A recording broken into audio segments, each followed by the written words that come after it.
मेरा नाम अंकित है और मेरे साथ मरियम है और प्रीत भी है हमारे। उन्होंने हमारी मदद करी थी, शादी करवाई थी हमारी और इनको राखी भी बांधी थी, इनका कन्यादान भी करा था।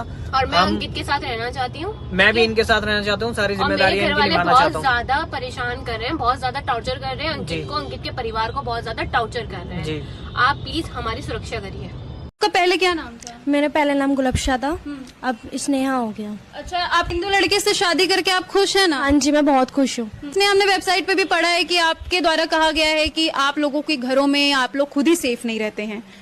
हाँ जी, ये चीज तो है कि हमारे यहाँ पे पता नहीं क्या है ये चीज कि छोटी सी लड़कियों की शादी करवा देते हैं, कि उनको पढ़ने नहीं देते। कहा था क्या कि आपके चाचा ताऊ या फिर पिताजी से भी आप सेफ नहीं थी, गंदी नजर थी उनकी आप पे? हाँ जी, मेरे थोड़े डैड भी थे, मेरे चाचा भी ऐसे थे। मतलब ऐसे कैसे स्नेह हो सकता है कि मुस्लिम धर्म में बेटी अपने बाप और चाचा से भी सुरक्षित नहीं है? हाँ ये तो है, पर थोड़े वहाँ पे ऐसे होता है। हमारे मोमडन में तुम्हें पता ही है, चाचा से भी शादी करा देते हैं, कोई तो चाचा मौसा से भी हो जाता है, मामा के बच्चों से भी। हमारे में सेफ नहीं है, इसलिए थोड़ा ना, इसलिए दूर दूर रहते हैं।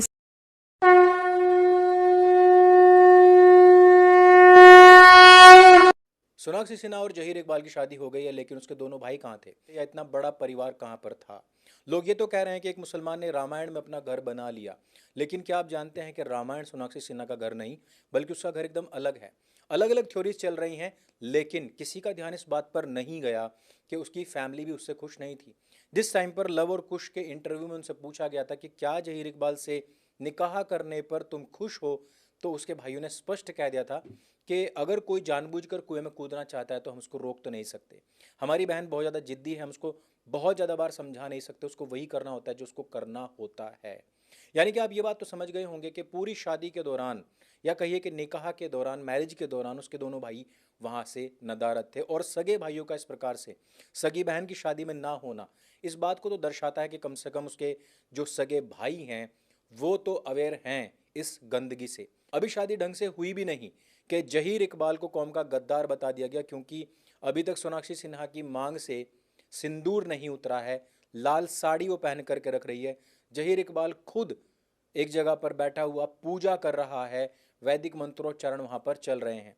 लेकिन दूसरी तरफ बहुत सारी गंदी सोच रखने वाले मुसलमानों ने सोनाक्षी सिन्हा का मजाक भी बनाना शुरू कर दिया है और सोशल मीडिया पर द्विअर्थी बातों के साथ सोनाक्षी सिन्हा का पोस्ट किया जा रहा है।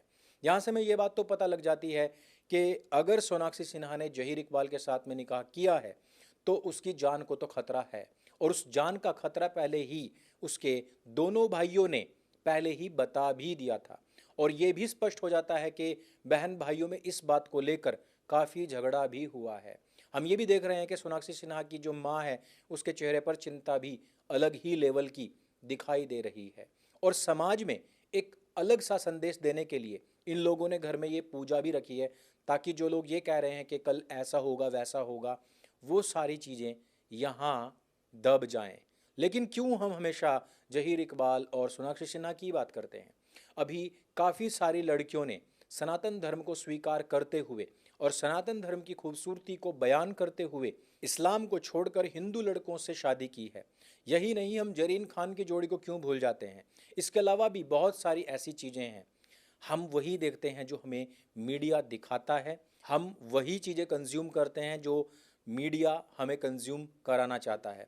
वही नैरेटिव में हम चलते हैं जो नैरेटिव मीडिया हमारे सामने बनाकर चलता है।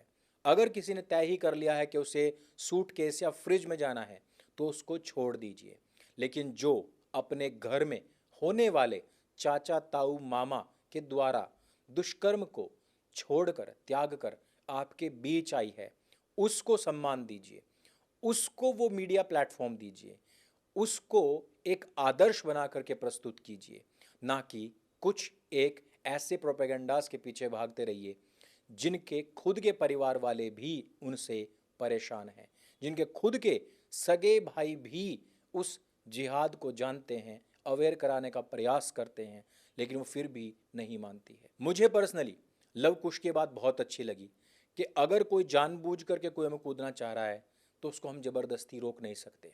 इसी पर मैं एक चीज़ कहना चाहता हूँ कि सोते हुए को जगाया जा सकता है, लेकिन जो सोने की एक्टिंग करते हैं उनको हम नहीं जगा सकते। अगर ये वीडियो आपको अच्छा लगता है, जानकारी से भरपूर लगता है, तो उसको सबके साथ में शेयर अवश्य कीजिए। मेरे संग बोले सत्य सनातन वैदिक धर्म की जय। जय हिंद, वंदे मातरम।